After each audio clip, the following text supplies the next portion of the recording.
Para resolver sin ningún tipo de problema los ejercicios de cálculo de la fuerza eléctrica entre cargas estáticas, haremos un estudio minucioso de la fórmula de la ley de Coulomb. Aquí podemos ver la figura del vector fuerza, en este caso horizontal, pero puede ser vertical o inclinado. Y abajo se muestra la fórmula que estaremos utilizando para el cálculo de los vectores de la fuerza eléctrica con la ley de Coulomb. Esta parte de la fórmula representa el módulo o magnitud del vector fuerza, y este elemento representa el vector unitario que indica el sentido y dirección del vector.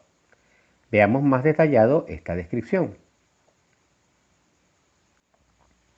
Aquí tenemos el módulo también llamado magnitud, tamaño o medida, y que denotaremos con la misma letra F, sin flecha encima de la letra. Y este módulo o magnitud, que representa el tamaño del vector, por ejemplo, en este vector horizontal el tamaño es esta longitud, la vamos a calcular con esta parte de la ecuación. Mientras que con este término calcularemos la dirección y sentido, como ya se mencionó. Fíjense en la forma que tiene el énfasis encima de la R, que no es una flecha sino de esta forma, que indica que es un vector unitario del vector F. Recuerda que todo vector tiene módulo, dirección y sentido. Ahora vamos a detallar cómo vamos a obtener el módulo o tamaño del vector fuerza. K es la constante de Coulomb y para el vacío tendrá este valor de 9 por 10 a la 9 newton metros cuadrados sobre Coulomb al cuadrado. Las cargas Q1 y Q2 siempre se ponen positivas en la ecuación. Por eso a la variable f le colocamos las dos barritas, indicando que el resultado es un valor absoluto, es decir, siempre positivo. Y por último, R12, esta expresión que se visualiza abajo elevada al cuadrado representa la distancia en metros que hay desde Q1 hasta Q2. Este valor siempre debe colocarse en metros. ¿Por qué en metros? Porque acá la constante K tiene unidades de metro cuadrado. Por eso esa distancia R la debes colocar en metros. Ok, ahora veamos más detallado el vector unitario R del vector fuerza eléctrica de la ley de Coulomb. Si F es horizontal y apuntando a la derecha, el vector R unitario será igual al vector I, y el vector I tiene componente 1, 0 si estás trabajando en dos dimensiones, y tiene componente 1, 0, 0 si estás trabajando con tres dimensiones. Por el contrario, si el vector tiene dirección horizontal, pero sentido a la izquierda, el vector unitario R sería igual a menos I. Si está en R2, el vector será menos 1, 0. Y si estás trabajando en el espacio, ese vector unitario será menos 1, 0, 0. ¿Qué sucede si el vector es vertical? Si tiene sentido hacia arriba, el vector unitario R es igual a J. Y las componentes de J en R2 son 0, 1. Y si estás trabajando en R3 son 0, 1, 0. Por el contrario, si el vector tiene sentido hacia abajo, el vector unitario R vendrá dado por la menos J. Las componentes de J en el plano serían 0, menos 1 y en el espacio son 0, menos 1, 0. Finalmente, si el vector fuerza fuese inclinado, procederemos de la siguiente manera. Primero calcularemos el vector R12, es decir, el vector que va de la carga 1 hasta la carga 2.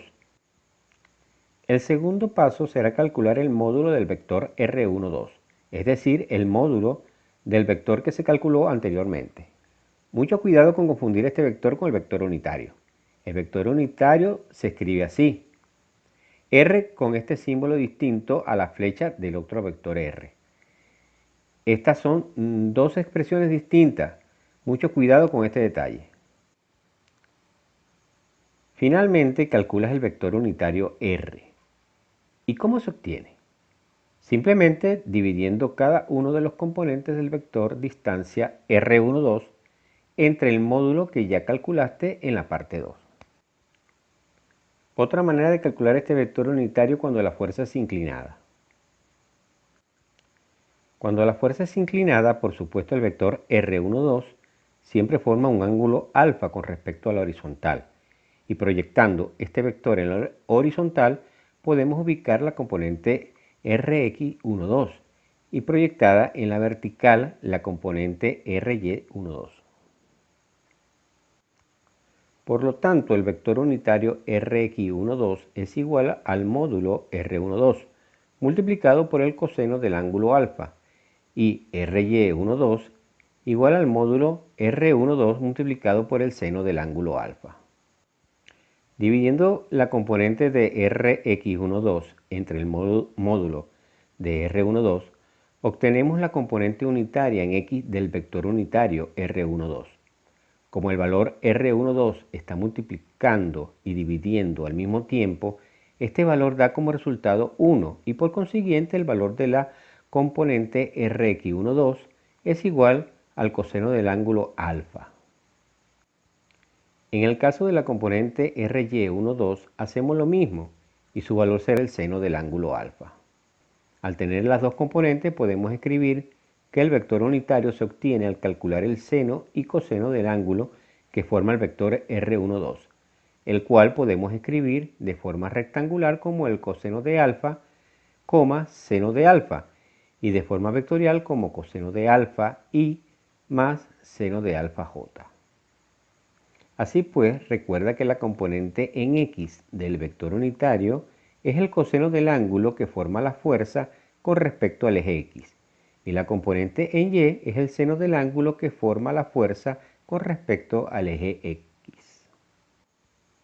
Como dijimos anteriormente, la magnitud de las fuerzas de atracción y repulsión entre dos cargas se puede calcular mediante la ley de Coulomb por medio de esta expresión matemática que observamos acá, donde la fuerza F1 ejercida en la carga 1 por la carga 2 es igual a la fuerza F2 ejercida a la carga 2 por la carga 1 y que podemos denotar como F12. Pero estas fuerzas son vectores, lo que significa que tienen dirección y sentido, y la ecuación no establece el carácter vectorial de estas fuerzas. Al ser estas fuerzas de carácter vectorial, lógicamente tendrán componentes o coordenadas que se representan en un sistema de coordenadas cartesianas. La fuerza pudiera ser aplicada de varias formas. Una de ellas sería si es aplicada en el plano paralelo a uno de los ejes, horizontal en el eje X o vertical en el eje Y. En estos casos, el vector unitario estaría representado por una sola dimensión, Y, si es horizontal, o J si es vertical. En el caso de ser aplicada diagonalmente en el plano, el vector unitario se representaría con dos dimensiones, Y y J. Y si estamos en el espacio, estaríamos hablando de tres dimensiones con las componentes I, J, K. Entonces, en muchos ejercicios, no solo se pedirá la magnitud de esta fuerza, también se pedirá su dirección y sentido, la cual se puede determinar a partir de las componentes o coordenadas de esta fuerza. ¿Y cómo se obtienen esas coordenadas o componentes? A partir de la forma vectorial de la ley de Coulomb.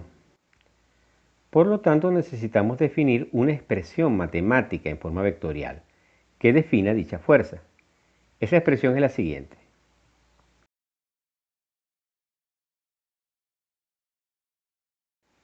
Aquí vemos una imagen donde se muestra de forma general la fuerza que ejerce la carga 1 sobre la carga 2. La ley de Coulomb en forma vectorial, para poder desarrollarla, tenemos que conocer la magnitud de la fuerza F12 y las coordenadas de este vector.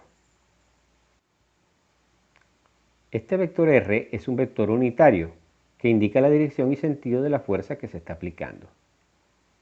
¿Y cómo se pueden establecer las coordenadas de este vector? Dichas coordenadas se pueden obtener a través de la resta de los vectores R1 y R2, que indican las posiciones de la carga Q1 y Q2. Por lo tanto, el vector R es igual a R2 menos R1. Pero este vector es unitario, por tal motivo, Esta resta hay que dividirla entre el módulo, ya que esto nos garantiza que sea unitario, es decir, que tenga magnitud o módulo igual a 1. Luego, al sustituir las coordenadas de este vector en la expresión vectorial de la ecuación de Coulomb, se tendría la siguiente expresión, donde la fuerza F12 es igual a una constante K que multiplica las cargas Q1, Q2 entre la distancia R12 al cuadrado multiplicado por la resta de los vectores R2 menos R1 entre su módulo. Y que podemos simplificar ya que este término representa la magnitud de la fuerza F12 y por lo tanto se pudiera sustituir directamente por la magnitud de la fuerza F12. Y aquí tendríamos una expresión que representa la forma vectorial de la ley de Coulomb.